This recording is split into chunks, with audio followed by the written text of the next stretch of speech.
kick to the gut. I like it. Oh, how we doing? How we doing? Happy holiday. Selamat Hari Raya to you, my brother. Not yet. Not yet. Only in Singapore, apparently. Only in Singapore. Bro, don't worry, bro. We are special. One extra day to fast. One extra day to, keep up the regiments. Right.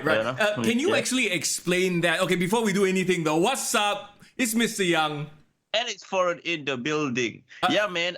You want me to explain it? Yeah, it's actually very easy to explain. But I don't know why people complicate shit. Okay, so we take a slight detour because apparently in Singapore, we are the only country in the region that hasn't officially celebrated Hari Raya Puasa, Hari Raya Aidilfitri. Correct. But the rest of the region, they already fireworks set off over the causeway, boom, boom, boom. They all not fasting anymore. They all can start eating. Okay, yeah.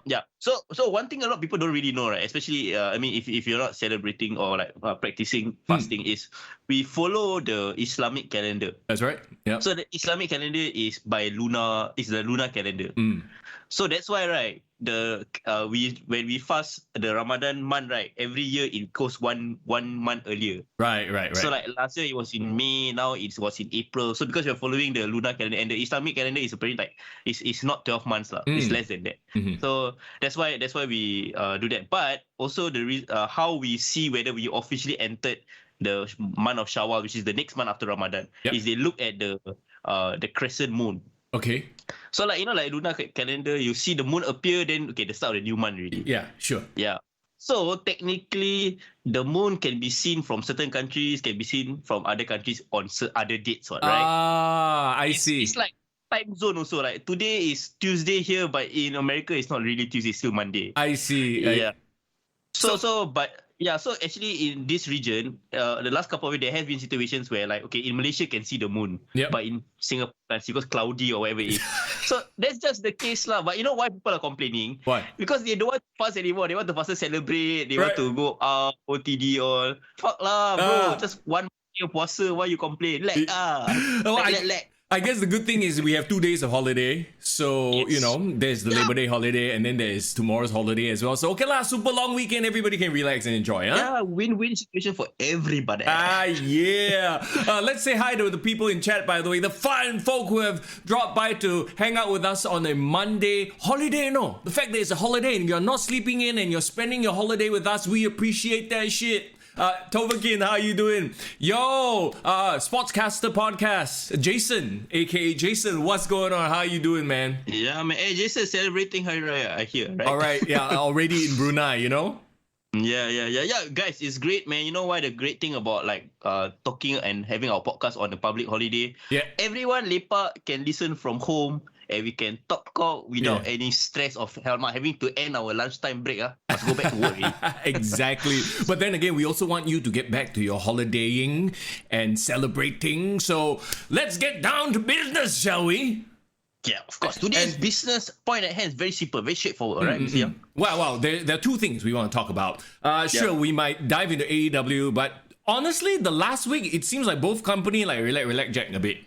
There's nothing that really jumps out at me other than I'm wearing this in solidarity with the recently released, actually no, it was just in my wardrobe. The recently released WWE talent. But we'll get to that in a bit. We'll also preview Backlash. I just want to give a big shout out as well to our local wrestling companies, by the way. Kudos, once things were announced to be opening up, events popping up left, right, and center. Bro, May is gonna be cray. Yeah, man. Oh, over the weekend, I saw that SPW had their first proper event, but it was a closed-door event for the migrant workers. So they had a Labor Day special. Yeah. Storm the Dome. Cool name, bro. Yeah, it is. And they always do that every year. So that's very cool. Giving back to our migrant workers who basically build Singapore. Tovakin says, if lying on the bed and listening, does it mean I'm doing both? Yes. And that's great. Yes. Who lies still and is dead? Who lies still and is dead? Okay, never mind. No, who is a liar but is dead? That's the riddle from the Batman, bro. Who is from the Batman? I don't even remember, yeah. Bro, one of the riddles was who lies still and is dead. Who is a liar and is dead? Bro, I just spoiled the entire joke. It's like trying to tell somebody else's joke and then botching it, and then it's like, huh? What? Bro, WrestleMania, bro. Go and watch the Batman if you haven't already. But then again, who hasn't? Talking about superhero movies, I know we're going on tangents everywhere. That's the best thing about this show. It's not just about wrestling; it's about real life. Yeah, man. And we've always drawn this connection, right? Wrestling fans and comic book fans, like, macam from the same vein. We really dive in. We really love our characters. Doctor Strange, Multiverse of Madness, coming out tomorrow. I mean, not tomorrow, Wednesday. I'm so excited, bro. But fair warning to everybody, stay off Twitter. Stay off the internet. Spoilers everywhere. Oh dear. Is it already? Has the spoilers already started? Yeah. Because they already did like their preview screenings. Like not preview screenings, sorry, the premiere already. Like, you know, like the Hollywood premiere. Because for this one, they didn't allow any like media screenings at all, you know. Okay, so they do not want like early like reviews or social media reactions yet, right? Because I think what it is A, they know that it's a good movie, so they don't worry about that. B, they don't want these fellas to, you know, spoil you know. Like all these media reviews, you know, one or two fellas will be like, okay, by the way, so and so, you know? Yeah. Well, you know what? The best thing about watching a Marvel movie is you know there is gonna be some surprise. There's gonna be some mind-blowing reveal. We just went through the whole entire Spider-Man like craziness last year, end of last year. So like it's great to have a proper Marvel event happening again. And bro, you know, bro, I will be in my baju kurung sneaking away from visiting to go to the cinema, bro. Confirm. Heck yeah. And you know, like, especially now the whole theme is the multiverse, right? Who knows who is going to show up? Yeah. Just like in pro wrestling, you never know who's going to show up. And maybe one of these releases, you like how I segued into that very smoothly, by the way. Very smooth. I am a professional and you know it. Okay. We're going to smoothly segue right into the fact that surprises, maybe some of these release talents will show up in AEW. Maybe. At the end of the day, we saw some of the big headlining names that got released, right? Dexter Lumis, very surprising, bro. Very surprising. What's your thoughts on that? It's like I don't understand why they didn't see anything in him, or maybe his contract was too expensive. You know, a lot of this is budget reasons, right? Remember, we said the same thing with people like your Keith Lee's, but then again, Keith Lee's kind of proving everybody's point here. Samoa Joe, Yeah. No, but I get what you mean. But with Dexter Lumis, could it be just a matter of he's just too old? Maybe that too. Yeah, but I mean, especially now they love this whole cartoony presentation of the WWE. I think he would have fit in quite perfectly. Like, you know, he would be a great creepy bastard stalker gimmick guy. He could have been both heel and face. Like from what we've seen, he can play sort of like a Dexter, kind of lovable, homicidal, lovable sociopath. Oh, okay. Yeah. Not homicidal, death-defying Sabu, right? No, not Sabu, no. But you know what I mean. And he can flip it around and be totally heel and creepy.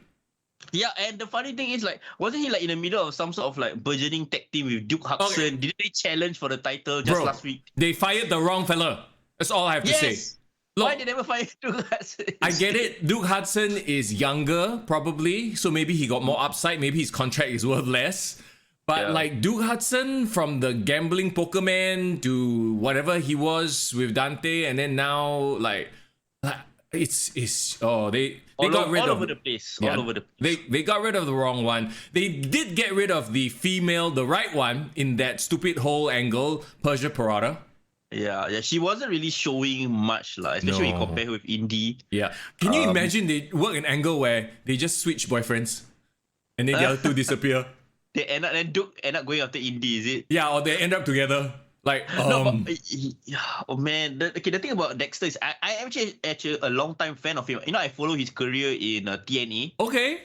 Do you know that in TNA he was called Samuel Shaw and he had a creepy angle stalking Christy Hemme? Do you know about this? Oh, is it? No, I did not. But he sounds like he could have pulled that off. Yeah, but funny thing is, right, before he had this like whole blonde guy with the mustache, he was actually clean cut.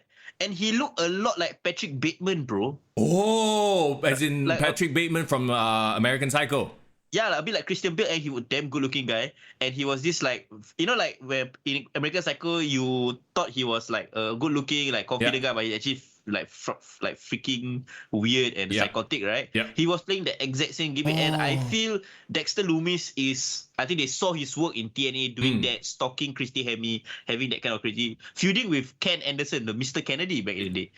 And So he got a lot of growth in that sense.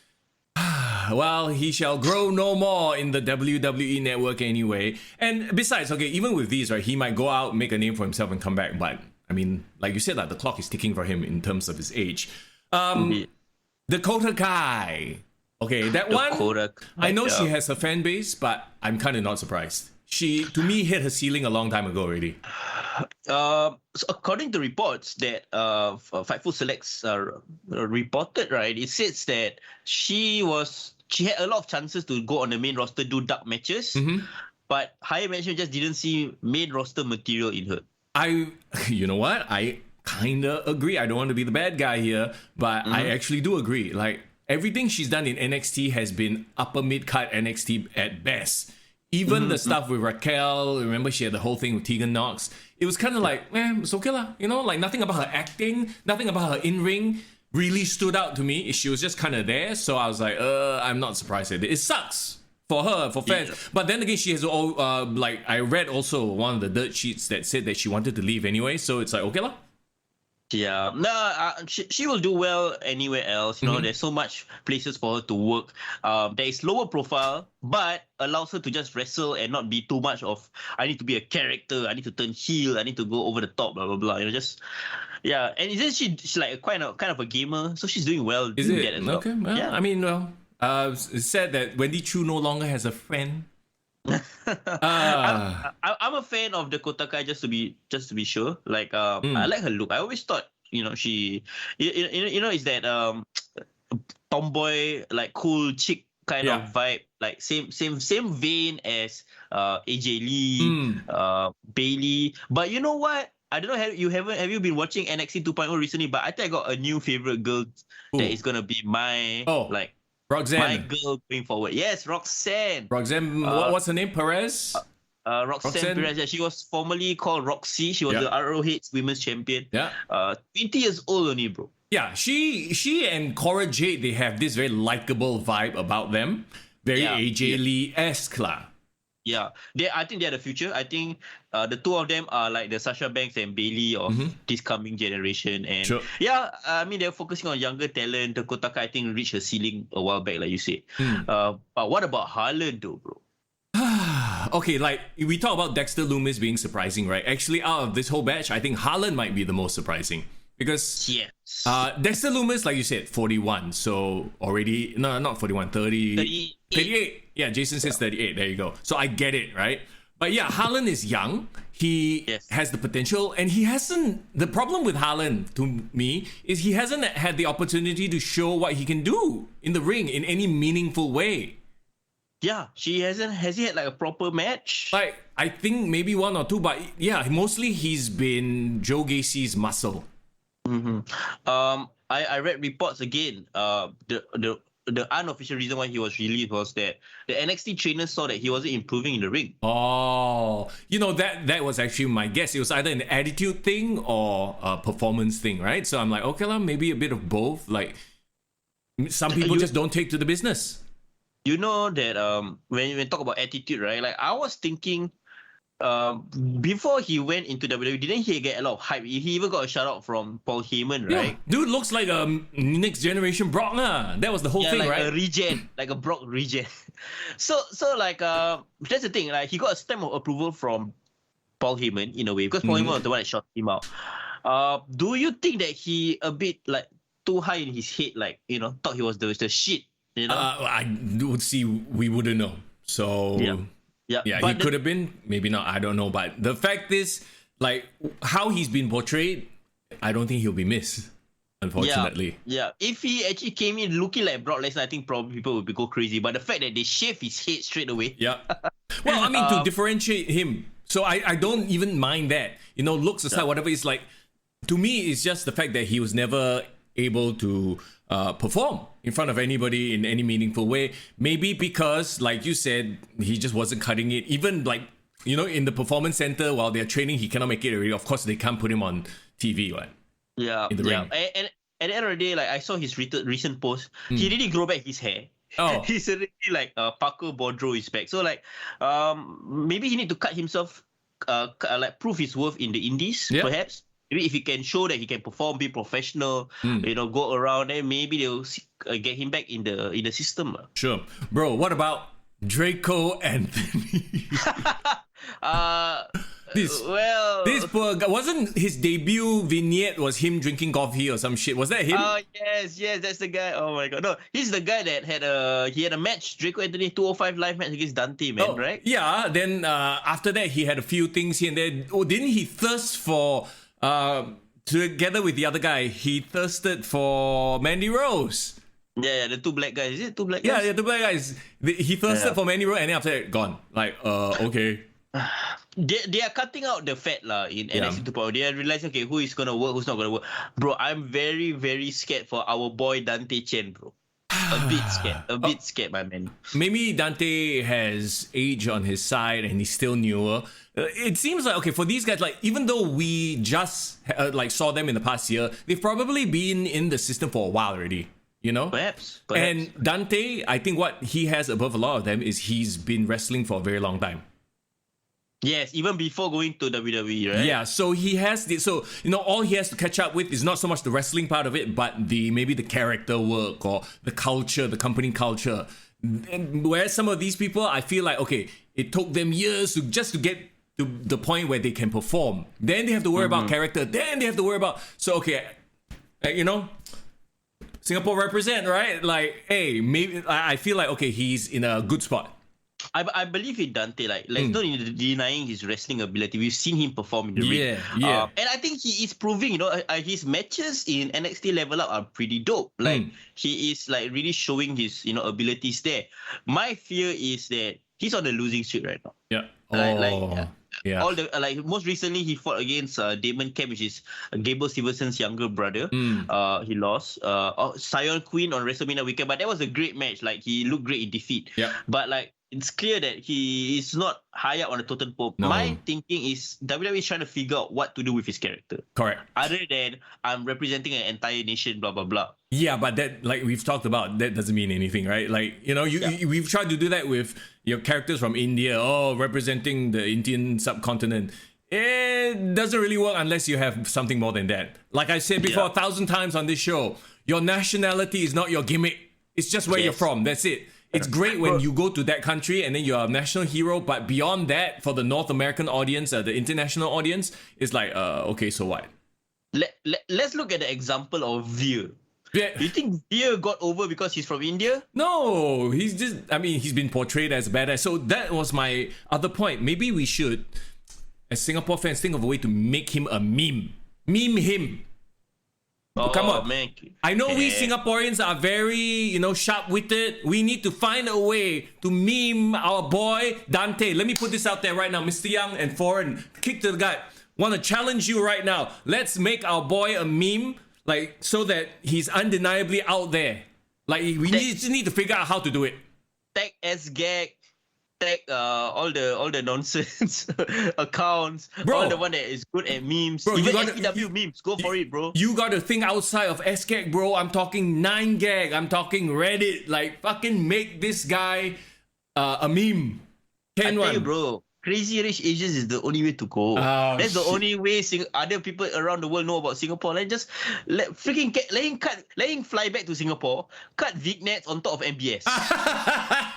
Can. Okay. We shall see. This is my country. This is my land. This is my future. Wait. No, okay. Only Singaporeans will get that. Yeah. Mama Daniel, hi you, and Selamat Hari Raya to you as well, my friends. Good to see everybody here on a Monday afternoon. We're just talking about the releases. Okay, whole bunch of other names that we're not familiar with because they haven't really made their NXT TV debuts, right? So we won't go through those. Just one more name, Malcolm Bivens. Okay, last week on NXT, he had this weird thing where he was backstage and acting all weird, and then Ivy Nile swan him also. So I was like, since when did they turn on Malcolm Bivens? Well, I guess they were just gonna get rid of him. Yeah, it was coming. So. But what's the future of Diamond Mine then going for without their mouthpiece, right? they better find a better mouthpiece because Roderick Strong is not going to be it. We know he cannot. Ivy now has so much potential. The Creed brothers have so much potential. You know what I think is going to happen? No more Diamond Mine. They just disbanded the faction. Yeah, Roderick Strong will be future endeavored. Before the end of the year. Yeah, I agree as well. Ivy, Creed, they will be in the system, but they'll just be in separate programs or whatever lah. You know, and the Creeds are building momentum right now. Anyway, they're getting cheers. So yeah, the Creeds are doing well. Doing well in the tag team division. Mm-hmm. But right, I feel like the only thing that's keeping Roderick in WWE, you know what? Because a few years ago, Cody Rhodes put him on his list of people he want to wrestle. Oh, for crying out loud. So until Cody Rhodes have that one-on-one match with Roderick Strong, I don't think they will throw him away yet. So, okay, more than likely, Cody will head over to NXT for like a 2-week program lah. Because Roderick Strong is not getting called up to the main roster anytime soon. For sure, unless he's a jobber lah.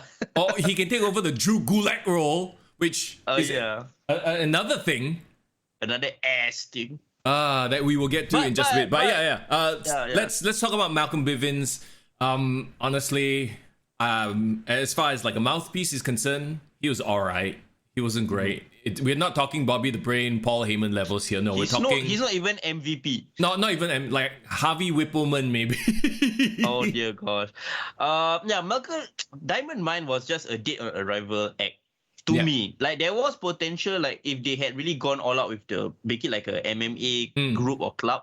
But we're already seeing Blackpool Combat Club over on the other show. You know what I mean? You don't really need. They're not doing it in a way that is making them stars. No, look, at the end of the day, you need a front man that is a needle mover, to borrow... Charismatic front man. To borrow a term.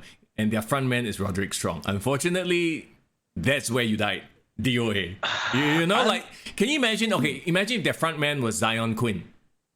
Like a guy that looks dominant. Who, by the way, I didn't get the memo, but did Zion Quinn turn heel? Like some random.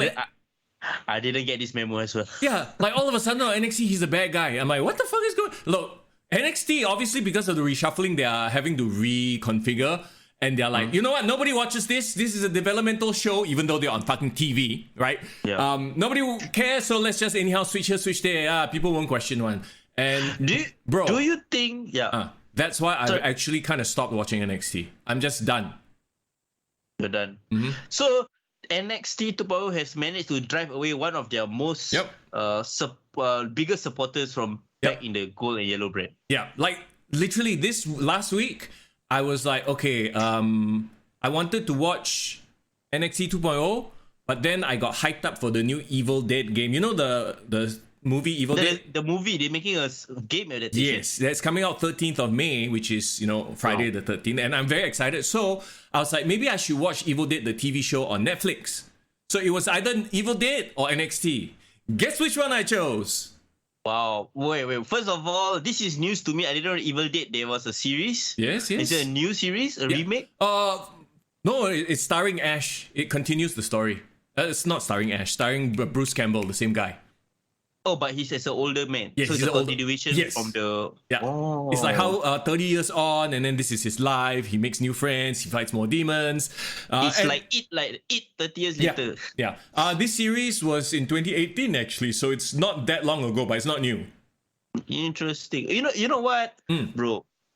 Sometimes, right, you need to kind of be more discerning in what you want to expose yourself to. Why be depressed and watch NXT 2.0? Why be depressed and sit through the entire 3-hour Raw when I can just recap it on YouTube for you, bro? Yeah, exactly, right? And we are doing a service for the people, that we are doing it for the people. I did it for The Rock. You did it for The Rock. I did it for No, yeah, NXT 2.0, like, here's the thing. They've already made it clear that it's going to be developmental. Everybody, I don't know whether you read the article, the interview with Triple H, where he kind of defended what they're doing with NXT 2.0. I know he's just talking out of his ass lah, because he had to like keep up appearances to his father-in-law.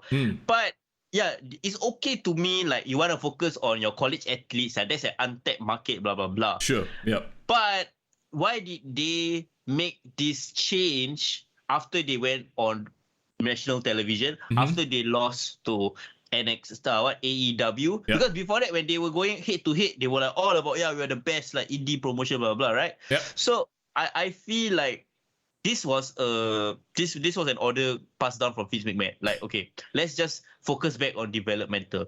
If that's the case, the saving grace to do is to take them out.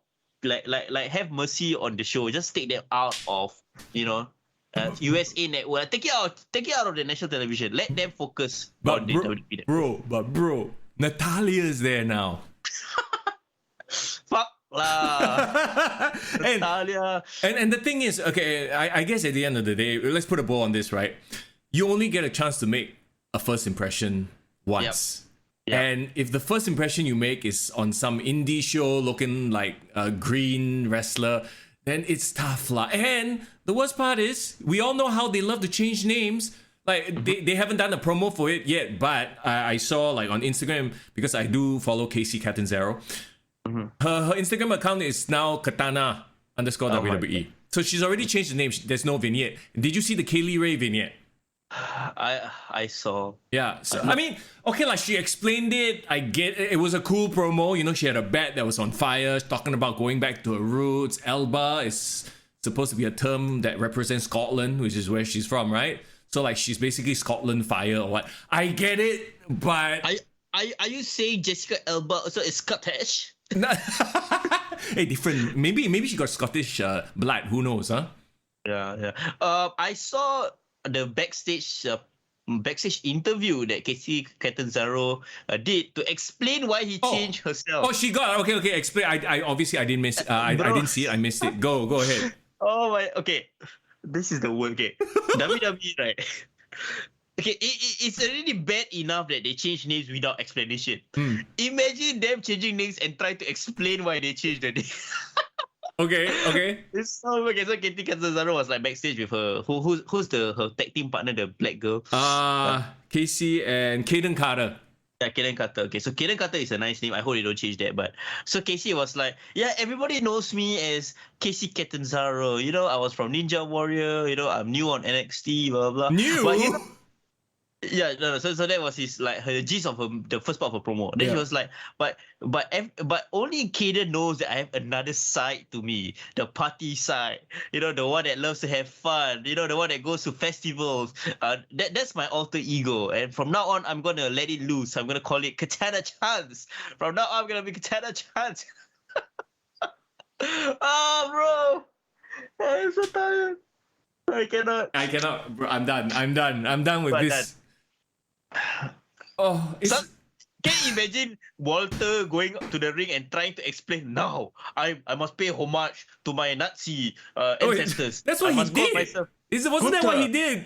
He's like, call me by my real name, Gunther, or some shit like that. Yeah. No, it's okay if it's like a one sentence promo, but imagine if he go on a long drawn out trying to justify why he's calling himself that, like, it's really bad enough to change the name. Bro, you know the story of me and, you know, when I moved from 987 to Lush, right? They tried to repackage me also like that, you know? They didn't want to call you Mister Young. No! They were like, okay, people know you from 987. We want you to call yourself something different. How about TY? Bro, no, I'm not even kidding. So I actually feel for them, you know? For 1 week on Lush. It's my Chinese name, Ting Yang. TY. So for 1 week on radio, I was like, hey, what's up? It's TY on Lush. I'm like, it felt so cock, you know? And then I went to the boss 1 week later. I was like, this is not working. It sounds like shit. Can I just call myself Young? Then she was like, okay, fine. And then, but not Mister, like, just Young. Yeah. So at least, like, you know, there's a differentiation. So I actually cut a promo, you know? I'm like, my friends call me TY, but you can call me Young. Oh, no. My friends call me Young, so that's what you can call me. So I actually did a promo like that. To change back or to change the TY? To change back from TY to Young. I explained that. I didn't explain Mister Young changing to TY because there was no explanation there. Oh my. Okay, first of all, how long were you in Lush for? A year. So you put up with that for a year? I put up with that for a week, bro. A week. Yeah, man, but I thought Lush was like cool and open and experimental, lets you be you. What's up with that? Yeah. So that was the thing. They wanted to differentiate me, but I was like, okay, what do you want to call me myself? Jack, Jim, Michael? Like, you know, I can't completely change my entire name, right? Did they change all the rest of the DJs as well? No, that's the thing. Why you? I was the first one. Then I think she was like, okay, give up lah. Never mind lah. It does sound dumb. But unfortunately, luckily your boss was that person and not Vince McMahon. Oh yeah, Vince would have been, you stay there or you're fired. You are puke. Yes, puke. Oh, vomit. God. Yeah, show me how you puke. That's a Draws reference, by the way, everybody, if you remember Draws. Irvin says, I need to post that promo on Discord. No, I don't have it, unfortunately. It's lost somewhere in the ether. But okay, name changes aside, very quickly, AEW... Oh, one thing really stood out to me on Rampage, and I have to give them kudos, okay? It had to do with the Danhausen and Hook interaction. I love... Interesting. No, hear me out here, because I love that they are pushing the boundaries. Bro, this to me is so revolutionary because it... Like, the fact that they're leaning into this homoerotic sort of vibe between Danhausen and Hook, I'm like, okay, this is different and I like it. Look, I'm sorry, but like, when Hook is like staring at Danhausen, I'm like, are you gonna kiss him? Like, this gave, like, their first promo backstage, you remember when Hook pinned Danhausen to the wall? I was like, this is Hayden Wright and Michael Cole all over again. Bro, you're not being sarcastic, you're serious. You actually enjoyed this. No, I'm being sarcastic as fuck. Yeah, okay, good. No, I never believe you for 1 second, bro. I'm like, no, Mister Young, no. But can you imagine if that was how they were leaning towards? So I'd be like, okay, then I would be like, okay, at least they're experimenting with different things. But this is just so cringe and like, they are really going through with the tag team. Have they ever in the whole history of wrestling had like two guys making out in the ring? I'm sure some indie show have lah, but you know, even Billy and Chuck didn't do that. Irvin says, "Lol." Danhausen didn't curse Hook. It was a love spell. Hey, brown chicken. Okay, yeah. First of all, why the F is Hook anywhere near this motherfucker? I thought he's supposed to be serious and cool and badass and going up the card. Now he's a comedy. Yep. And and Tony Nese, another poor fella, another jobber, came in. Wow, look at my body, lots of muscles. He looks amazing, right? Goes in there, gets jobbed out by Hook and Danhausen. Okay, I can, I'm all for Hook versus Tony Nese. I think that would be a cool match. I think that would be like his biggest challenge yet, right? Yeah. But like, I don't know, man. Like, I think, right, this will destroy any momentum they've put behind Hook all this while. Because, first of all, unless you're telling me suddenly Hook, the bell ring, he fucking can go. Like, he's probably, like, the best freaking technical wrestler or, like, high flyer or what.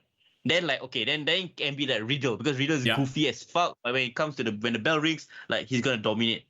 So, unless that happens and Hook and Danhausen become, like, some super cool badass team, and then they can become goofy backstage. Like, I can still understand. I don't see Hook as goofy. I think what they're going for is the odd couple tag team. As in, Danhausen is the weird, goofy, like cursing people, and then Hook is the one who's like, I'm serious guy. Just stop fucking around. Let me handle my business. Right? It feels like that's where they are going.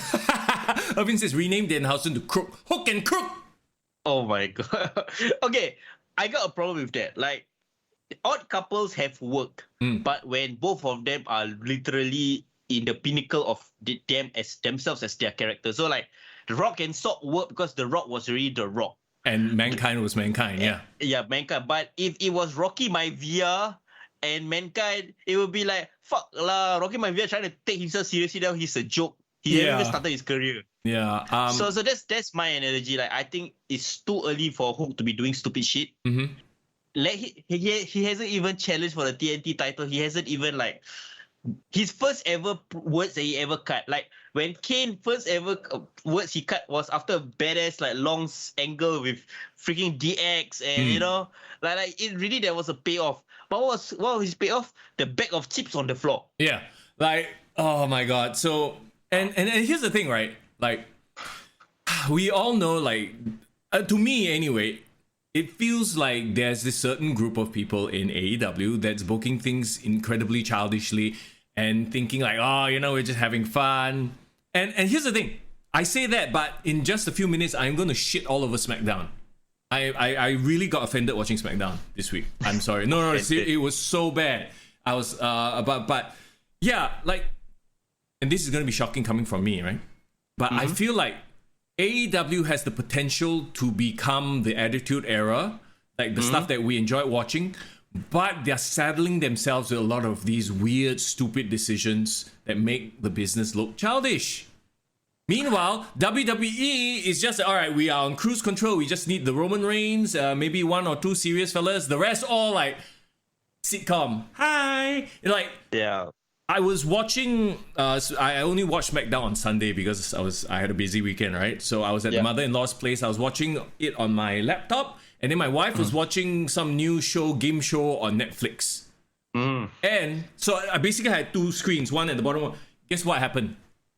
Every time, ended up watching the game show. Yeah, like during matches, I'd be just like, oh my god, looking up. And it occurs to me that WWE has conditioned me, the viewer, to feel like the matches are actually not that important. It's just about the stories. The stories. Don't you feel that way? Bro, I felt like for the longest time. Now I have the matches on the background. I will stop and take a look when there's like a promo segment or finding out what's going on next, or like I'm even watching the pre-match package more than the actual match. Yes, exactly. So I think because for AEW, that they will put effort in their matches. Like the matches will be interesting to watch. But bro, you see, then now we have another again, it's that spectrum, right? On one end, the matches don't mean anything. And the other side, they put so much effort into every match that none of it stands out. Does that make sense? Yeah, you're right. Okay. So here's my whole formula on the wrestling world right now. AEW, they have some good shit. The good shit is some of the best thing in wrestling right now. Yeah. Right? But they have like a really like bottom of the barrel, like indie-rific kind of shit that like you just roll your eyes. That makes the business look dumb. Yeah, it makes the business look dumb. You're like, I'm a bit embarrassed to watch this. They're trying too hard to be smart, but they're not smart. You know that friend that is like, I got all this knowledge, but like, for what you tell me all this nonsense, I don't care. Yeah. So they are not really cutting to the meat of the thing. Everything with CM Punk, with Wardlow, MJF, like love. Bryan Danielson, a bit I can still enjoy a bit. But with like WWE, we talk about it all this time. Like it's just draws. It's just like It could be just because post WrestleMania, you have to take that into account. But like right now, we have more things to look forward to in AEW. Double or Nothing is coming up. So they're building towards a big pay-per-view. And they've conditioned fans and viewers to see the pay-per-view, the Big Four, as a big deal. I'm willing to pay out $29.90 to watch Double or Nothing. You ask me to fork out any amount of money for Backlash, I ain't gonna pick up shit. Which is the show we are about to preview, sadly enough. Quick note, was Adam Page even on the fucking program?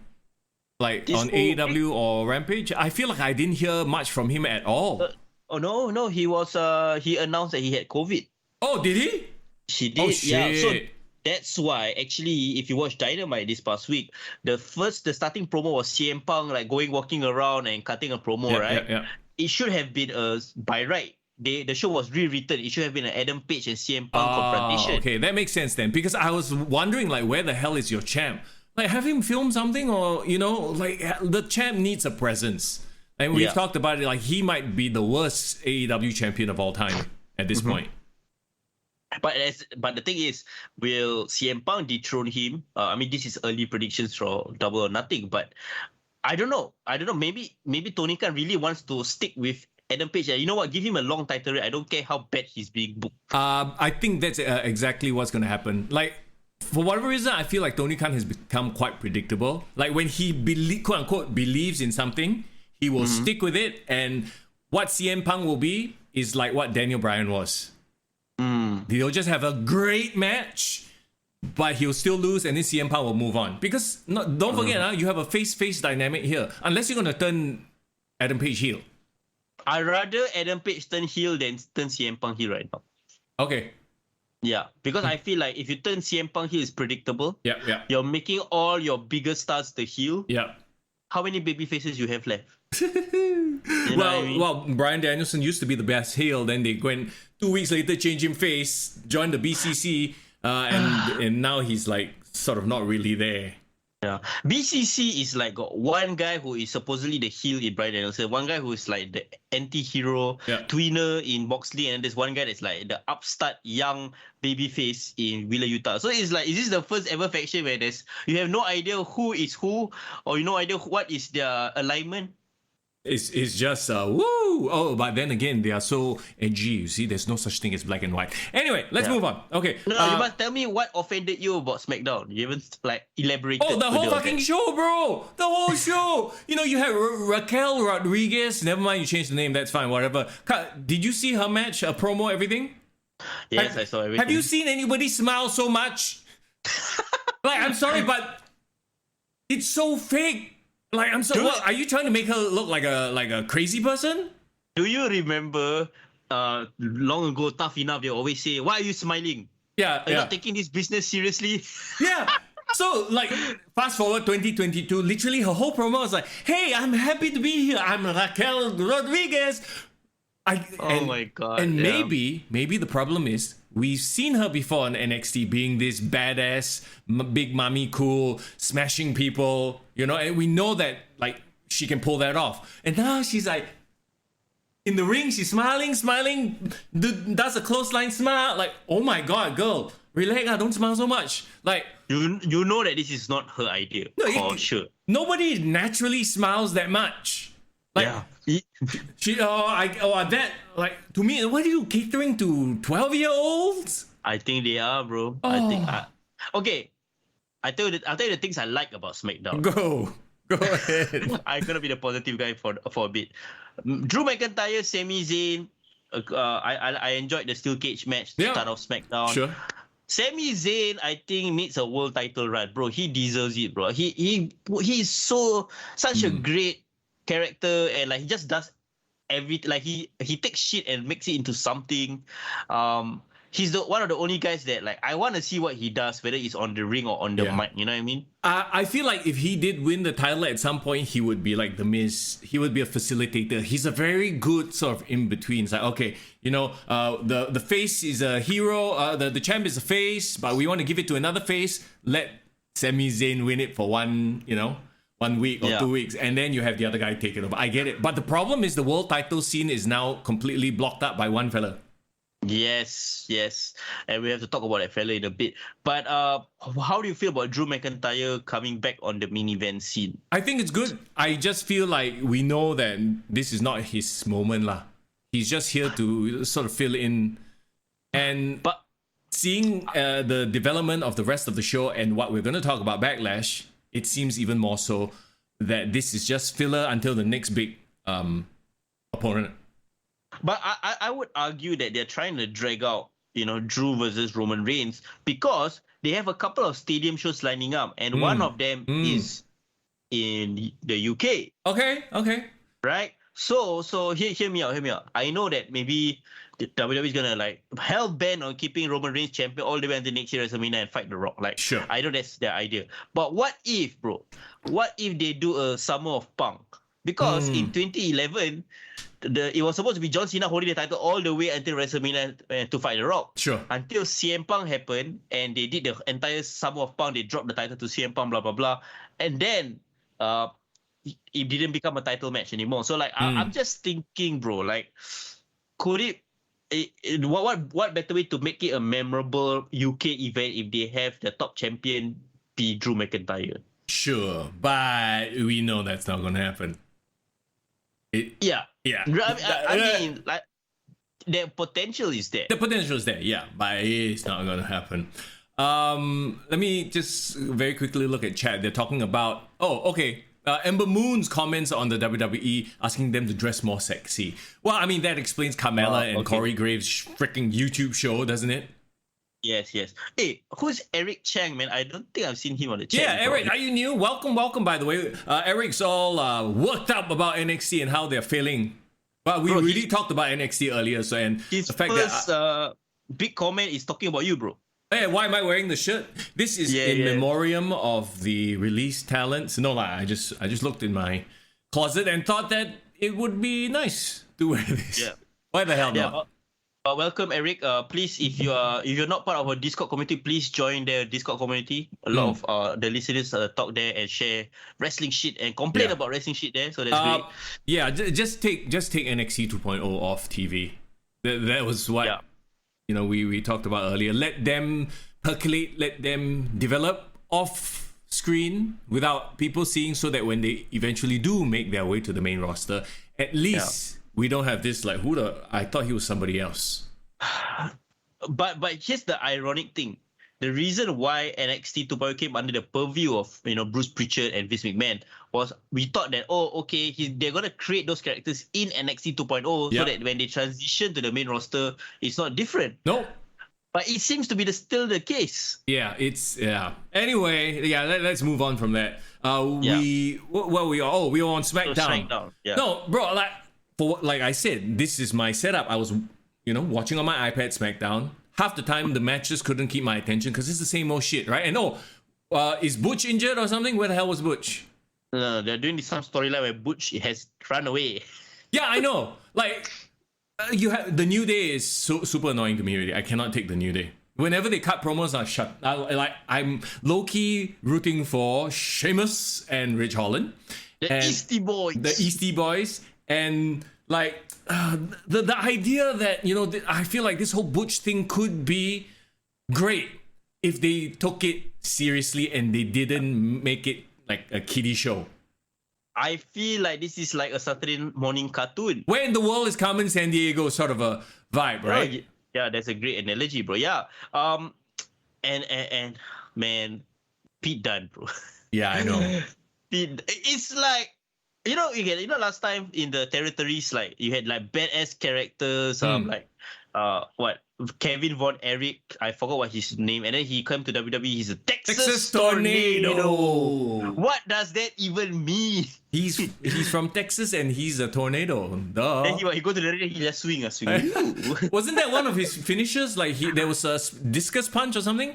Yeah, he did a swing. Oh my god. Okay, so like it's the same. Okay. Maybe put yourself in 1996 ECW fans, bro. You love Mick Foley. You thought he was the coolest, badass. Cactus Jack, what a badass.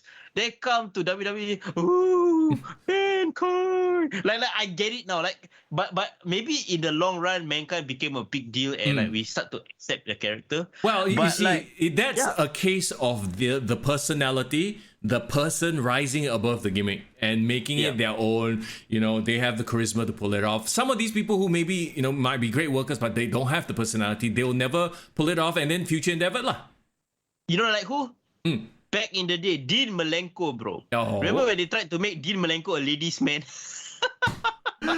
Okay. Well, this is WWE. I mean, I'm not surprised. Like they were gonna try to make the wrestlers into like characters. I get it. I mean, but we've come full circle. We've come back to the 80s of cartoon, like kid-friendly stuff. It's like, wow, it's so frustrating knowing that the potential they have there. I want to watch some serious stuff. Like at least the Drew, the Roman Reigns stuff is still serious. And then they gave us a bait and switch. Yeah. Okay. Before that, I know why you like the old gold and yellow brand, or black and gold brand, because that was the only wrestling in WWE that was treated seriously. Like it felt like an adult show. Yeah. Like they had goofy gimmicks, but it was goofy but adult goofy. You know what I mean? Bro, Velveteen Dream was goofy but fucking cool. Yeah, because he was strange. It's like in a Gold Dusty way. I'm sure he was, inspired by that. And then now you have Raquel Gonzalez, the New Day making juvenile jokes. It's like, oh my god, I couldn't take SmackDown. Bro, and then Lacey Evans. I'm sorry, but Lacey Evans, her promos started. I went to the toilet. I was like, I'm done. No, the Lacey Evans, the first promo she did, great. Yeah. Don't repeat it 4 times. Yeah. Like, what are you doing? We've talked about this before. Cut. Fucking you know that they have great production value, amazing editors, stuff like that. No, we don't have time for that. You stay in front of there and talk for 4 weeks in a row. It's like, Oh my God. At the end, like, I mean, after a while, it just gets tiresome. Like, okay, stop story, okay. Like, I feel like sometimes if you hear a sob story too long, like, hey, okay, enough. It gives the vibe of you trying to milk your story. Like, I hate to say that, but it's like President Star Charity, bro. Like, God. you don't need on one day. You know what I mean? Like, you help them, but like, if you do it every single week, you're like, no one's okay. But I wanted to say something else that was from the previous topic, but it just came to my mind, bro. Okay. Did you think Roman Reigns got his tagline right from watching Velveteen Dream? Wait, which tagline? Acknowledge me. Oh my God. Right. No lah. Say my name. Say my name. Acknowledge me. Acknowledge me. Maybe, but I mean, he spun it a little bit differently so that it doesn't seem like such a ripoff. Acknowledge me. Anyway. Tovakin says feels like AEW at this point is trying to follow WWE. Well, what way? Yeah, like with AEW, at least I feel like some matches and not the matches.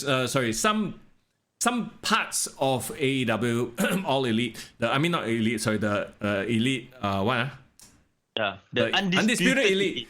Yeah, yes. Like you have two guys who are serious, and the rest of them are fucking fucking around. Talking about the Young Bucks and Adam Cole. Oh, yeah. Like you see Bobby Fish there, like looking serious. You see Kyle O'Reilly looking serious. Let's take them seriously. No, you're led by a bunch of jokers, indie-rific guys, right? So they like the thing is the good we talked about it. I hate rehashing it, but the good stuff of AEW is definitely destination TV. But the bad stuff just makes the business look like shit. Yeah. At the end of the day, I feel like they will start taking themselves seriously once Double or Nothing is right around the corner. In my opinion, I hope so. Oh, and then you have Samoa Joe, arguably one of the best mic workers, headlining Rampage. I'm sorry, Rampage is the C show or the B show. You know, like what is he doing there with Satnam Singh and Jay? I'm excited to see Joe versus Lethal. It's a fresh feud for me, and I know they have history. Yeah, but you're sort of like he doesn't show up one week and he shows up on Rampage. I'm like their rotation just doesn't work for me. Yeah. No, they are like it's like the Riho problem. Like they push her for like a couple of weeks and they disappear for a long time. Yeah. And then you forget. It's like the Park problem as well. Lance Archer. Everybody died. Even Cody Rhodes, when he was doing his whole Go Big Show, he disappeared, come back again. Halfway do feuds, then drop the feud. Yeah. You never hear from Anthony Agogo ever again. He don't know Gogo where's Samoa Joe, exactly. Eric, I agree 100%. Samoa Joe is a main event guy. He can, even if he's doesn't want to wrestle as much, have him on the stick. Have him call out people. But yeah, okay, let's move on. I need to sneeze, excuse me. Yeah, okay, let me cover for you. Okay. The thing about Samoa Joe is like he has the potential to be do amazing television, like CM Punk, like Bryan Danielson. Give him his own like little corner of AEW and let him do like awesome feuds. I'm waiting for Samoa Joe to somehow come into contact with MJF. You know that's freaking amazing. Yeah. The promos, even they don't even need to fight. Yeah. They can even reference what happened in NXT. Like you are just a freaking bodyguard when I was a champion. Bro. One more question before we move on to the preview of Backlash. What has happened to Adam Cole?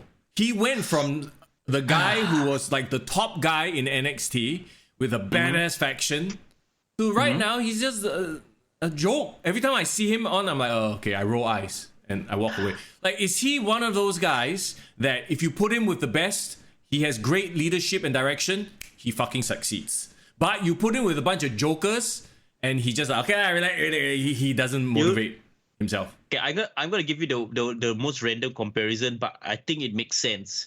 Adam Cole, right, is what happens if Randy Orton didn't join Evolution. Ooh, okay, I like that. I feel like Adam Cole still has great mic skills. Yeah, he still can wrestle, but because his focus is no longer, he doesn't have a Triple H guiding him. Yeah. He doesn't have like all these like mentors that who can like correct him and advise him proper. He's having too much creative control on what kind of feuds he wants to do. Yeah. You know, perhaps. And like if Randy Orton never joined Evolution, if he was lepaking with Mark Jindrak at the back, still doing his RNN network and promos, right? Yeah. Because I was hearing this story, watching all these interviews, 20 weeks of Randy Orton, we talked about him last week, right? He was just wrestling in the ring like a practice play match before a show. And then Triple H just happens to be walking in the arena, then he saw him wrestle. Then he was like, you know what? I want to take him under my wing. So if that never happened, if Triple H never, for some reason, like paid attention to Randy and saw something in him to mold him, he would have never been the Randy Orton we know now. I fear that because Adam Cole is in AEW and he is, not that there's no mentor, there are mentors there, there's agents there, but like I think because there is no agents invested in him like Triple H was, well, and he is what he is now. Let's not forget about the fact that he's there with his friends, and he probably has this sense of like, yeah, I'm untouchable. I'm here with Young Bucks, who are his close friends, right? They're EVPs. So exactly, he's probably just right now having fun. And I guess there's nothing wrong with that, but what a waste, you know? Unless he gets serious again, he gets that dream match that he always wanted with CM Punk. CM Punk will elevate him for sure. Yeah. Wow. Yeah. It is what it is. Okay, let's move on then, because it is a Monday holiday. Selamat Hari Raya to everybody who is celebrating and enjoying the long weekend as well. We got to jump into our preview right now. We don't want to keep everybody too long, because we need to get you back to doing the stuff that you need to do on this Monday. So, are you ready for Backlash? And the crowd goes mild. No, not really. But we are here to preview it nonetheless for our listeners. Let's go. Here we go. Bobby Lashley versus Omos. Why do you have to start with that, bro? It was there. The you know what the thing is? Like, it is very telling that the biggest news about Bobby Lashley is not this feud, is that the ring rope broke at a live show and he fell out of the ring. Like, poor guy, right? But that's the only takeaway. Like, nobody gives a flying piss about this match. The most viral piece of Bobby Lashley content is that he's snapped on the ring ropes and he fell down. Yes. Yeah. Nobody cares about Omos. I saw a follow-up video, right? Damn cute. The next event, right? He was fighting against Sheamus, and then he like went to the ropes and he go check a bit, check. Then he went to the crowd and he's like, okay, still good. He give a thumbs up. Hey, that's cute. It's like he understands like social media and how people already saw that this happened. So I like babyface Lashley now that he's a badass babyface. Move on from Omos quick lah. I mean, I'm sorry, MVP, you settle yourself with a loser. If MVP was an investor, right, he basically just trade out Tesla stocks for Netflix, bro. Like What's wrong with Netflix? Just because they dropped in... Yes. No, bro, did you just compare Omos to Netflix? No. It's like, you know what he did? He traded out Tesla stock for Blockbuster. Oh my God. Is it still even on the public stock exchange? Yeah, it's probably not. So that's my point. Like, Omos is such a step down, and I know they're trying to elevate him. They're trying their best, but it's tough. Have you ever seen Omos cut a promo? Yeah. Has he shown aggression on the mic to the point that you are believing him as a monster? Right now, my favorite big guy on Raw is Veer, bro. Sam Veer. Okay. Veer versus Lashley, that would be the match I want to see, man. Veer versus Lashley versus the ring ropes. Yeah. I mean, Omos is just a big tree trunk. Lashley should beat him handily, give him another loss. And then they just move on, and then poor MVP has to mentor this fella lah. Yeah, on NXT Level Up. Let's go. Okay, Happy Corbin versus Madcap Moss. First of all, we all like Madcap Moss. Like, I like Madcap Moss. No, I like Riddick Moss. I do not like Madcap Moss. And we talked about it last week. They're still trying to make him do this Joker gimmick, and he looks like a legitimate badass. I saw the Discord that I think one of you guys sent, right? Yeah. When he was like doing the Brock Lesnar thing. He's jacked. Bro, he's there barbecuing and then he's looking like shirtless and he looks ridiculous. I'm like, stop wearing suspenders and have him be a proper, like, I don't know, just stop it with the comedy 12-year-old shit. He looks like a prime Lex Luger, like freaking can. He looks like the total package. The total package, Lex Luger, yes. Irvin says, how long before he just becomes Moss? Get rid of the back cap, I'm more than happy. Eric says Corbin is already losing since he's asked for time off since he's having a child. Okay, well, I mean, they needed to move on from this. And hopefully, you know, you got your payoff, right? Madcap finally defeats... He's elevated. Yeah, he's elevated and maybe he can get rid of the suspenders and bullshit. Yeah. At the end of the day, I think Moss is one of their younger talents that I actually don't mind being pushed because, bro, he has proven that he can do the WWE style. The promos, the comedy, the nonsense. So I know WWE likes him because he is so like he managed to really throw himself into it and make it work. Now, let him be treated seriously. I wonder if that's WWE's rite of passage. Okay, we give you a bullshit gimmick. We see how you do, and if you put yourself through it, don't complain. This fella can groom. You know, I feel like that could be an old... That's what they're doing. Yeah, like, okay, we'll put you with the shittiest, fucking make you wear suspenders, tell lame jokes, and if you can stick around for that, okay, we know that you are someone to invest in. I hope that's what they're doing with Butch as well. It's the same thing, hopefully.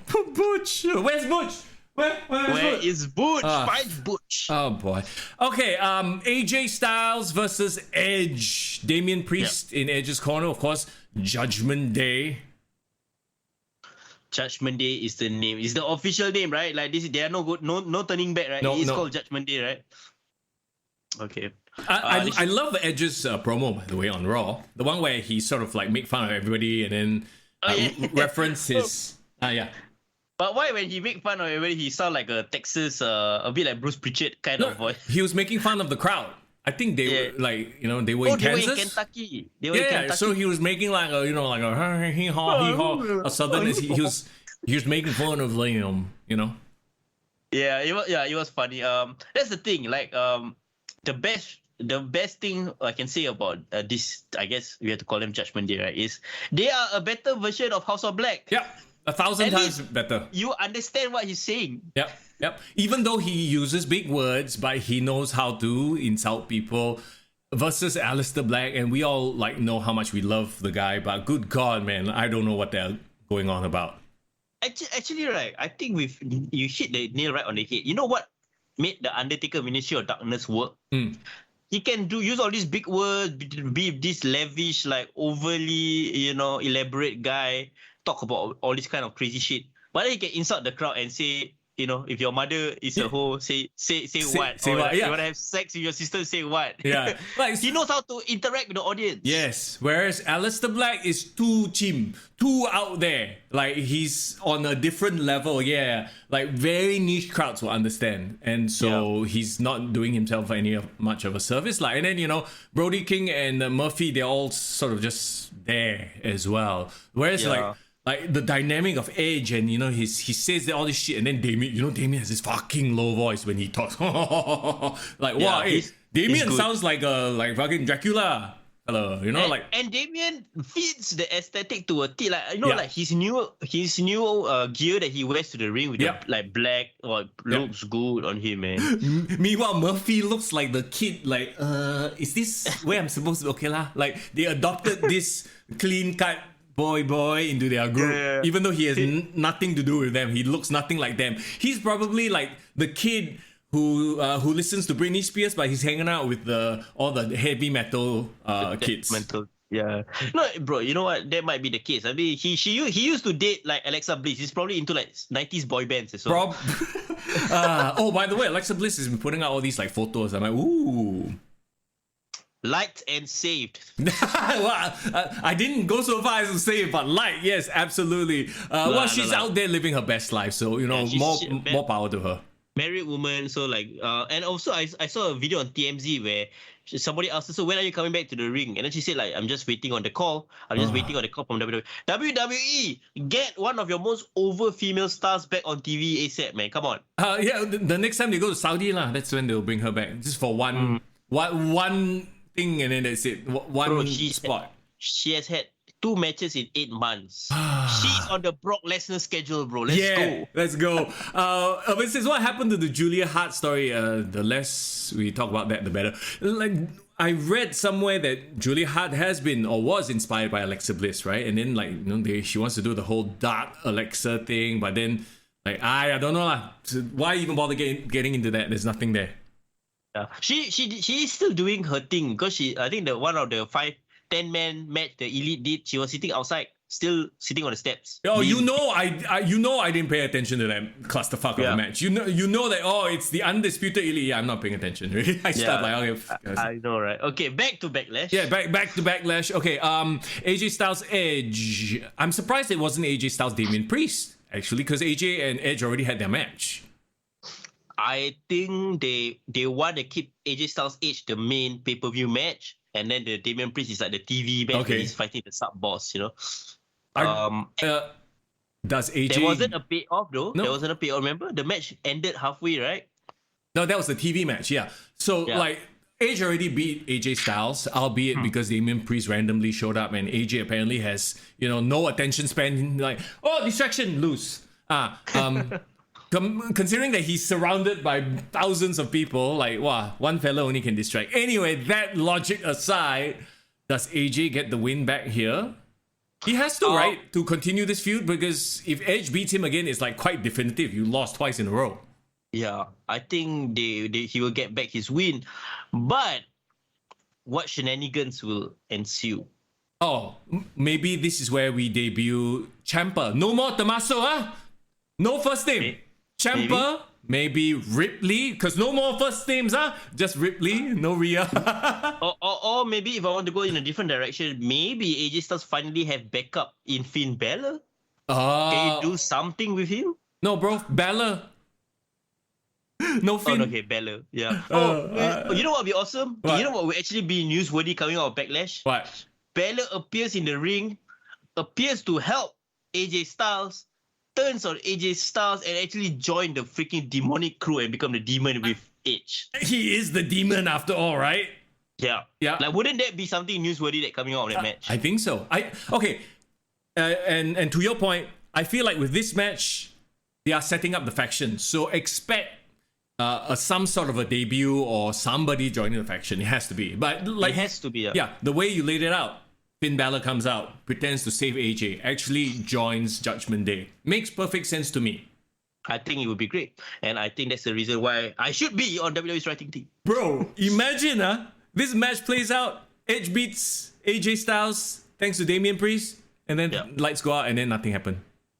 And then the next match has been announced. Yeah. Wow, boring, yeah.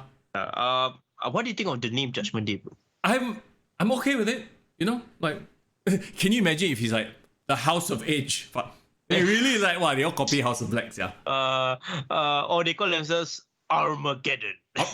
Judgment, I'm fine with it. And it makes sense given that he's using all these judgment scales and doing all that. Yeah. And what show is on Marvel right now? Moon Knight. And then the bad guy, Ethan Hawke's character, has the scales. I'm like, bro, you watching Disney Plus, is it? Fine. You copy the idea, you judging people and shit like that. I'm like, hey, bro. If they want to rip off from popular culture that's actually well liked by fans, then go for it. Okay, let's move on then. Cody Rhodes versus Seth freaking Rollins. Let's go. Mm-hmm. Yes, it's gonna be another. I think this is gonna be the match that I want to watch. They had a banger in WrestleMania. I like the storyline. Actually, I really like what Seth Rollins has been saying. Like, you caught me off guard. That's why I lost the first time. Yeah. Now, I wish, right? You know what he did? He should have spent the last couple of weeks ambushing Cody Rhodes. Then he will say on the mic how does it feel to be caught off guard now? Well, he kind of did that with the Owens match that ended in a DQ or counter or whatever, some bullshit like that. But yeah, do you see this feud continuing? Because if Seth loses 2 in a row, it's done, right? But I don't see WWE making Cody Rhodes lose so fast. So schmoz. I think CM Punk will CM Punk. CM Punk won't appear. Don't worry, he won't appear in WWE. No, I think Cody Rhodes will beat Seth Rollins the second time. But Seth Rollins gets so freaking annoyed that he beats the shit out of Cody Rhodes after the match, destroys him.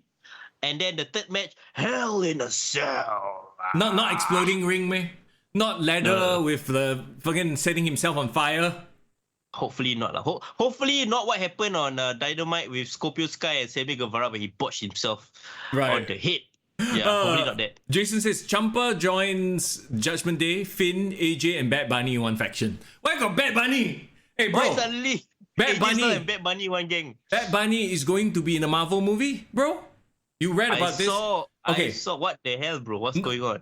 You know what it is, right? I'm sorry for the detour here, but so Sony owns the rights to Spider-Man and the characters. So this is technically not in the Marvel Cinematic Universe. However, with crossovers and multiverse, anything is possible now, right? So back in the night, I'm going to give you on a quick TLDR history lesson of the comic book and movie industry. Late 90s, Marvel Comics almost went bankrupt. They were on the verge, so they went and sold their biggest characters. Back then, the biggest characters were Spider-Man, X-Men. That's why X-Men was bought by Fox, the license to do the movies. Sony bought Spider-Man. Now, there is a very important caveat here. They have to make a movie related to these characters. If they don't do it within 5 years, the license goes back automatically to Marvel. And that's why they kept rehashing those terrible Fantastic Four movies because they wanted to keep the license.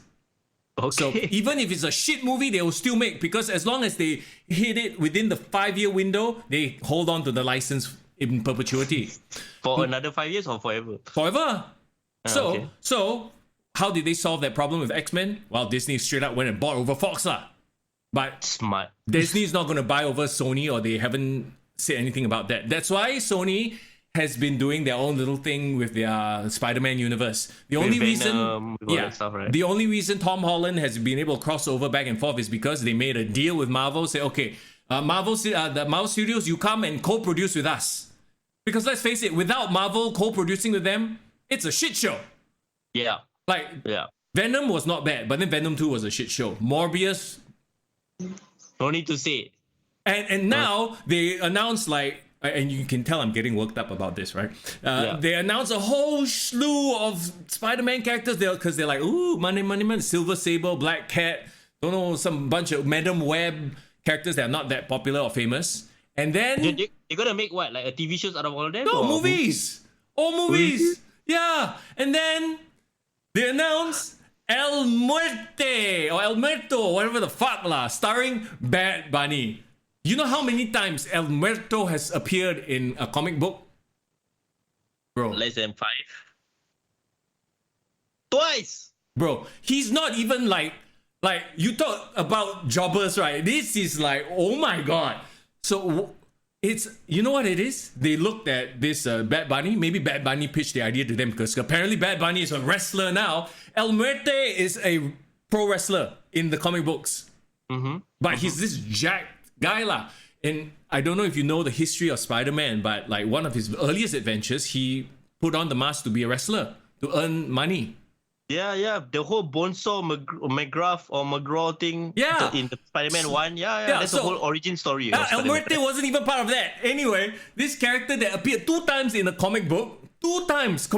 Like, just think about that. How many times has Spider-Man appeared in a comic book? Probably hundreds of thousands, maybe millions, right? Countless of them. And then you're going to bring to the big screen, this character has appeared a grand fucking total of 2 times. Anyway, I'm getting so worked up. So it's very obvious that they're trying to cash in. And then, you know, with Bad Bunny, obviously a huge celebrity rapper.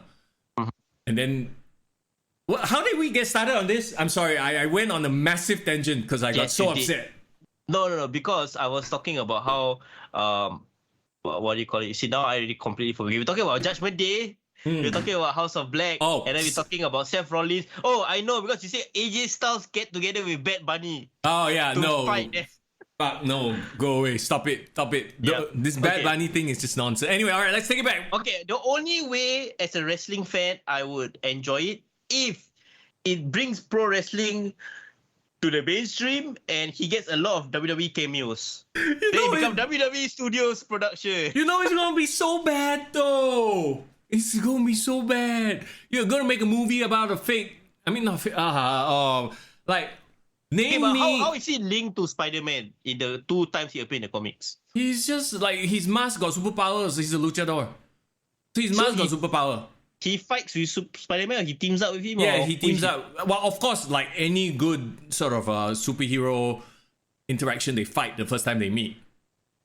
So he got like a one-off adventure with Spider-Man. Yeah. It's not like he's not in any way a popular character whatsoever. Like Silver Sable, Black Cat, I get it. They are all sort of part of Spider-Man's universe, but they also have had their own adventures. This El Muerte fella has never been Muerto, whatever lah.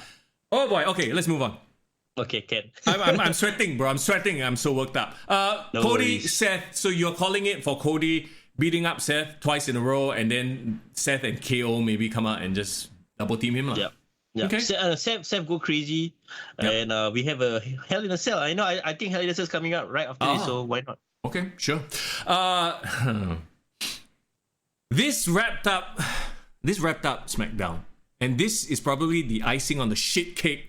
That's why I hated SmackDown so much. Ronda Rousey versus Charlotte Flair, I Quit match, okay? So the lead up to it on SmackDown, in case you missed it, if you missed it, fucking good for you, because it was a beat the clock I Quit challenge. So Ronda started it off versus Future Endeavor. Shotzi, sorry, not, let's face it. Not Future Endeavor, not yet. She will be Future Endeavor, let's face it. And you know why I say that? Watching this match, Ronda was green, fucking Shotzi's hair was green, and her work was green as well. It was the worst match ever. Did you watch the match? I did. They were fumbling about the ring. You can tell that, okay, you drag me. It was so bad. And Ronda is not in a position to lead a match. And Shotzi is not ready. Several times we've seen Shotzi in matches with Becky, with Sasha, and they were bad. And this was just a complete shit show. They shat the bed. You know what's the worst part? This was technically a taped SmackDown, and that was the best thing that they were able to produce. Oh my god! What happened to Vince McMahon back in the day when Shane McMahon came backstage? That was shit. Go back to the ring and start again the segment. Oh my god! Really? He used to do that? Yeah. He used to do that. Yeah. Wow. For tape Raws, I remember those stories. So like, if he was, it was bad. I saw it. Clearly, Ronda Rousey can't lead a match. Nope. And he should have been in the ring with a lower name, but who can work. Yeah. No, that's exactly it. Even if it was a no name, it was just a shit. It just made it look so bad. And then so bad. 1 minute and 40 seconds. That was the bar, right? And then now you have her sitting ringside, looking like a heel. I'm sorry, the way she sits there. You know, she has this Kwai Lan face. Like, bitch, and she kept mouthing bitch. I'm like, you're supposed to be the face. Yeah. And she just, I'm starting to like Charlotte a little bit more. You know what's funny? Raquel Rodriguez smiles too much, but then Ronda Rousey doesn't smile enough. No. Because last time they said she smiled too much also. It's like, I don't get it. They don't understand what makes their characters work anymore. Whoever the writers are, whatever they're writing is like, do they not watch the product? It feels like they don't watch the product. Yeah. I don't understand how Ronda Rousey has appeared in movies because, bro, she's one of the worst actors and performers out there. You notice the movie she's been in? She's just literally the skilled henchman or skilled henchwoman. She seven. Yeah, she just shows up, beats somebody up, and that's it, right?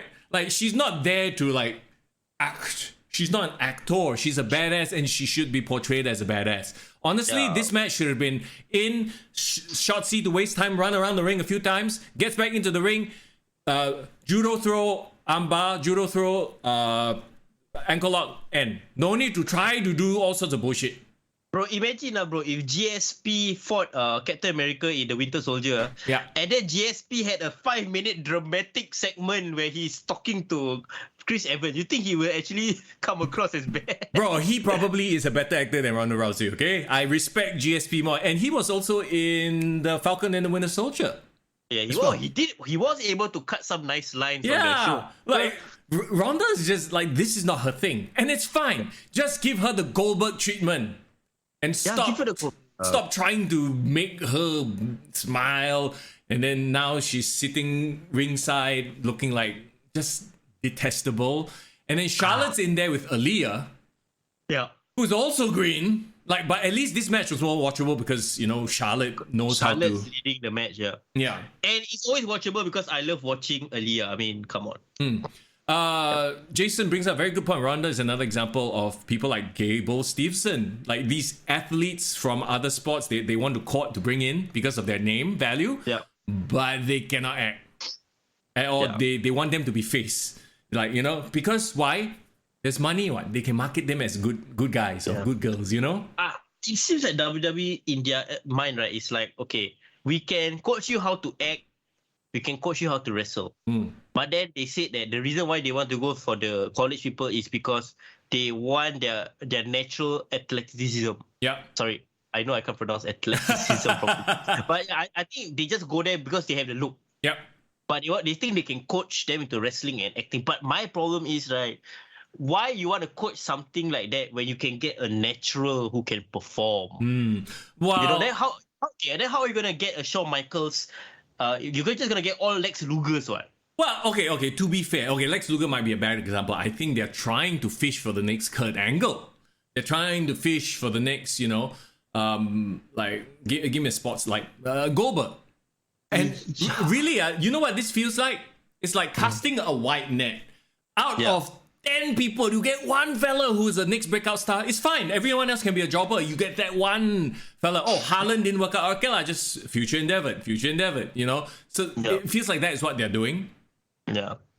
But it's hard for us as fans to form an attachment to any of the new stars if that's the case. Oh my God, Champa just brought up a good point. I wanted to talk about it last week, but I forgot about it. But he says that Vince was reported to think many characters are cast wrong. That's why he turned a bunch of people heel. He turned Ciampa heel, makes sense. He turned Xia Li heel because racist. No, I mean makes sense. Oh my God, No, but did you see Xia Li's promo on 2 weeks ago SmackDown? I remember, Now she says she wants to protect herself. Yeah, what the fuck?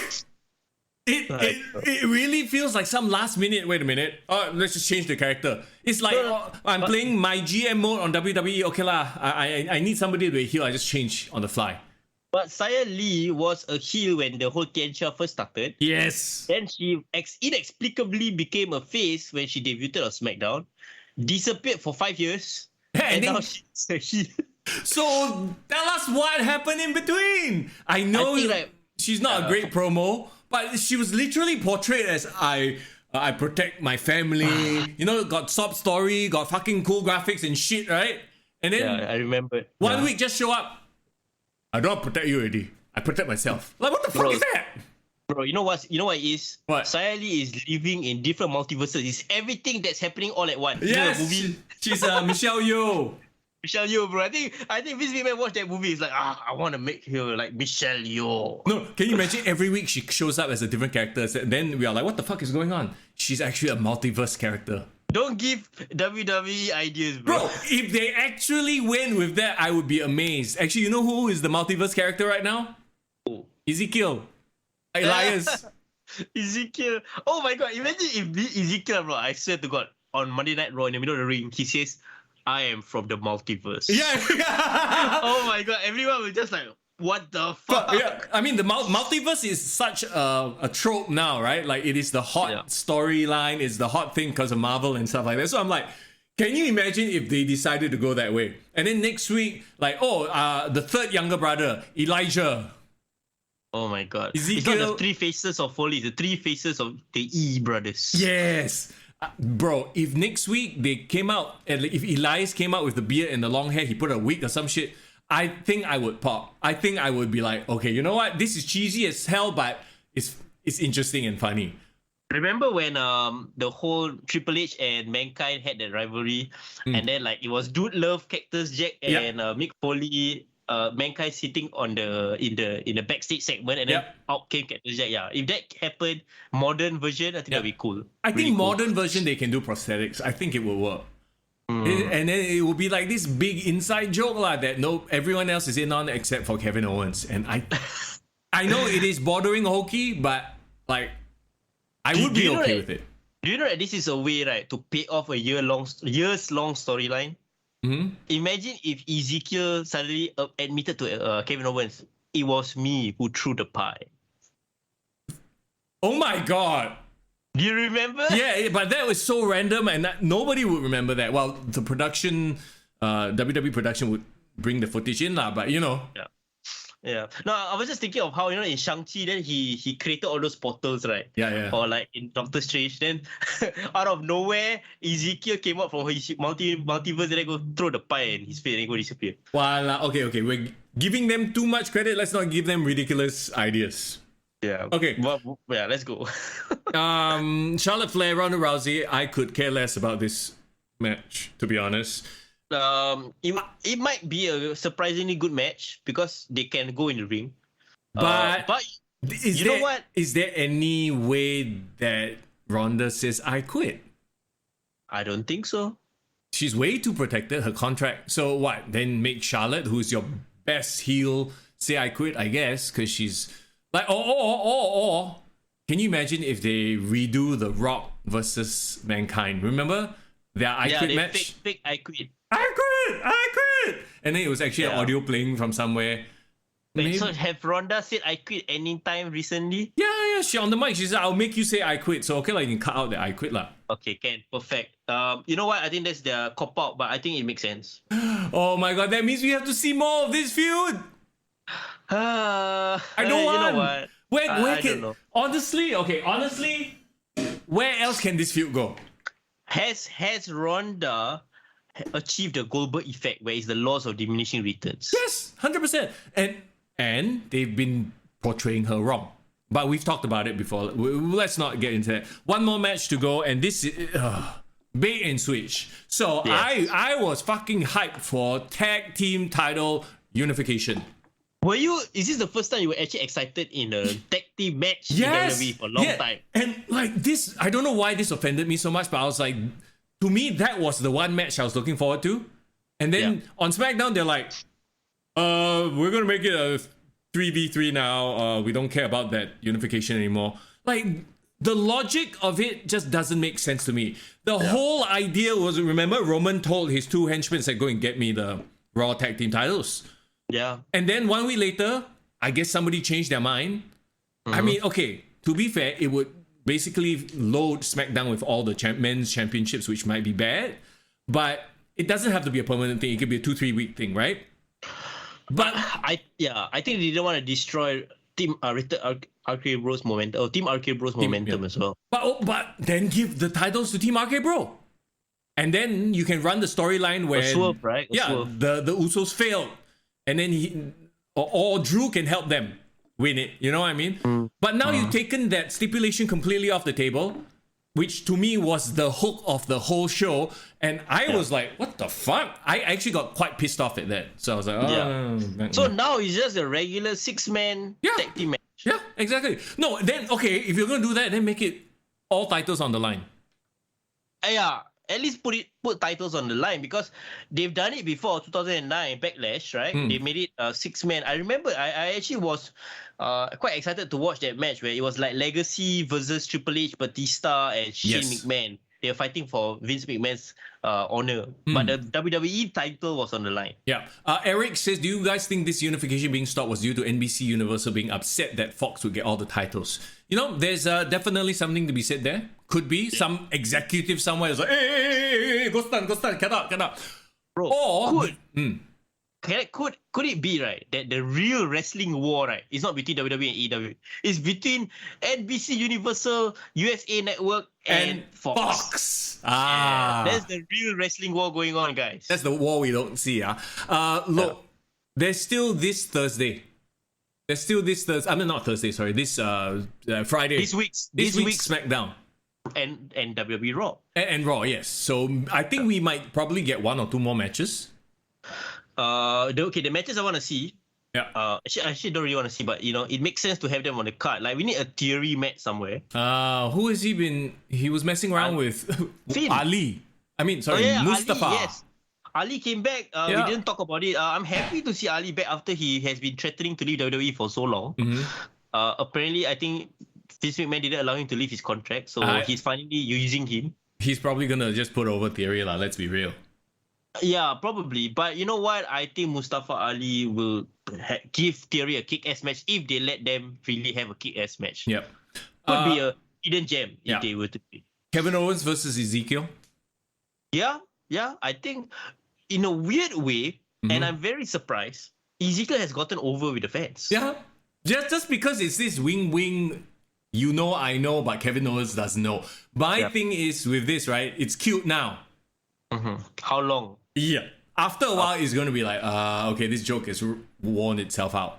I do like his gear though. He kind of looks like new age Ultimate Warrior / Randy Savage a bit. Because he has tassels, right? Like nobody has tassels anymore, and then he has the old school trunks and stuff like that.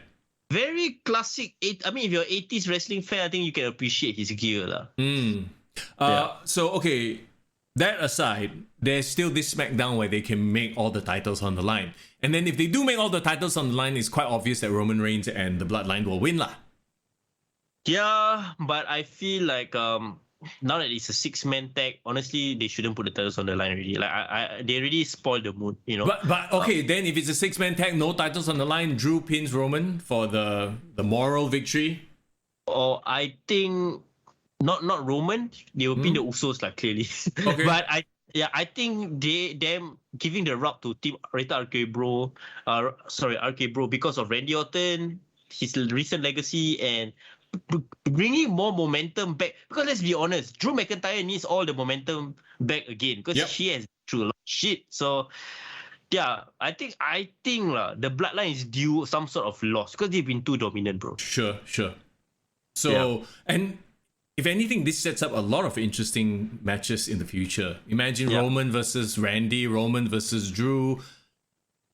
Bro, Hell in a Cell, from what I read, is going to be in a stadium show.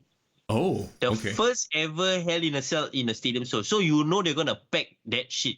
So I'm okay if they save the unification match for the tag team titles at Hell in a Cell. Okay.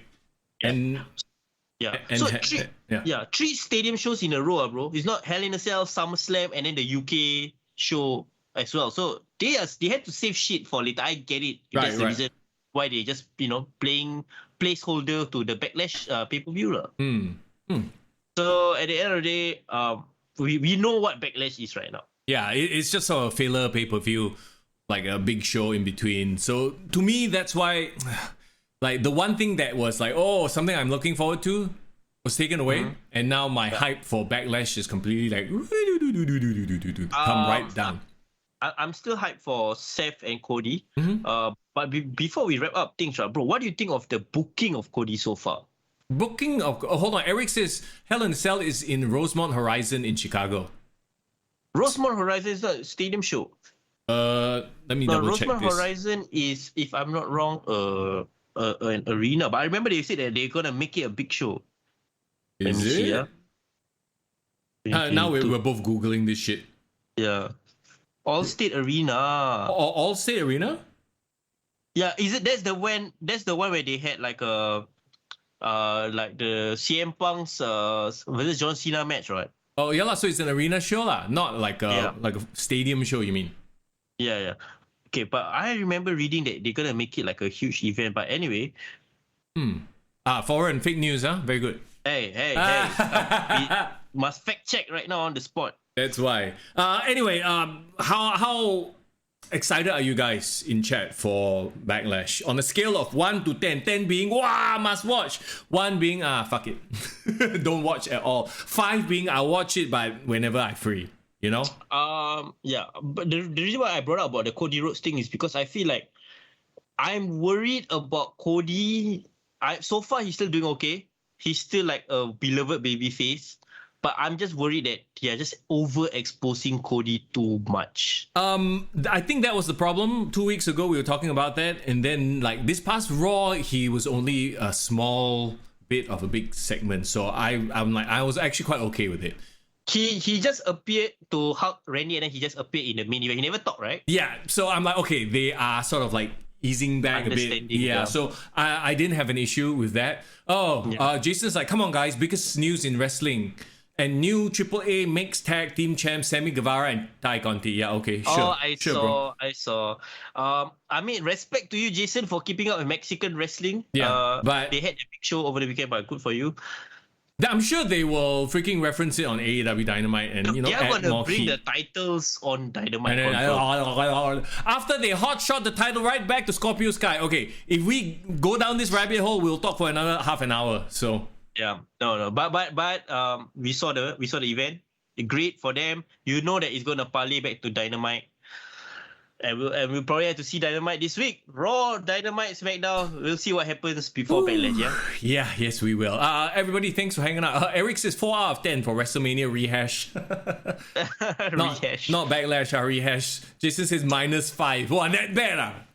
Wow, rabak. Okay, -5 means stop subscribing to WWE Network. Yeah. If for Jason, that means the only Backlash content you will watch this week is just from our podcast. Yeah, respect, bro. Okay. Thank you. So we'll be back next week to give you a review of Backlash, because, you know, why not, right? I guess. Local wrestling is heating up, guys. Go check out SPW. Check out GrappleMax. GrappleMax has an event on the 21st of May. Fight Club 3. It's going to be interesting because the main event features the Butcher Man. So talking about the Forbidden Door, right? Oh, it's a triple threat featuring 3 different promotions, bro. Yeah, GrappleMax's John Day, SPW's Butcher Man, and the guy from Cornelius. Cornelius Lowe from my PW, right? My Malaysian PW. Pro Wrestling. Yeah, so talk about the Southeast Asian Forbidden Door. It's been open, so tickets are available now. SPW is doing a show on the 27th of May, and I can't wait for that as well. I believe it's going to be in Toa Payoh. Yes, the week after that. So, bro, end of May is going to be that same weekend as Double or Nothing.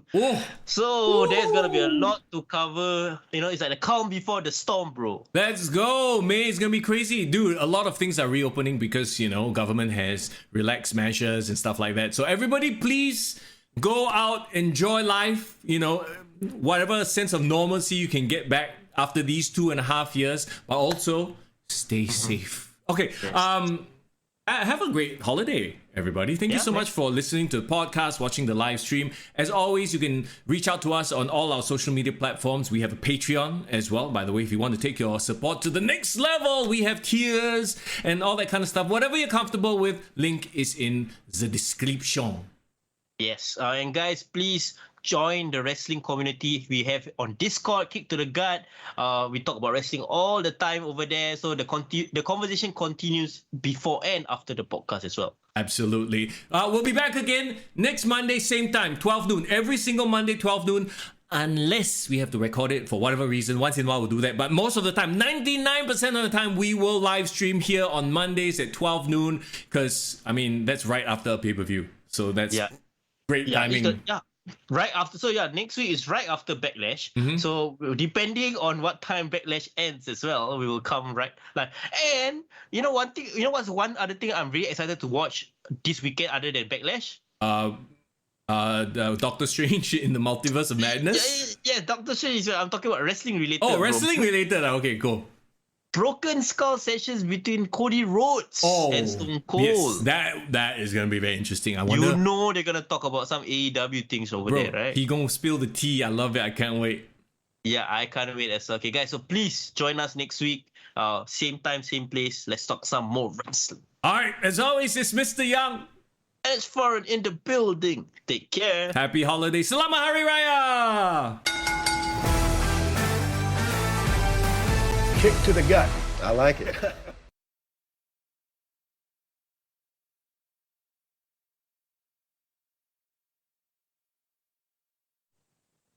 All right.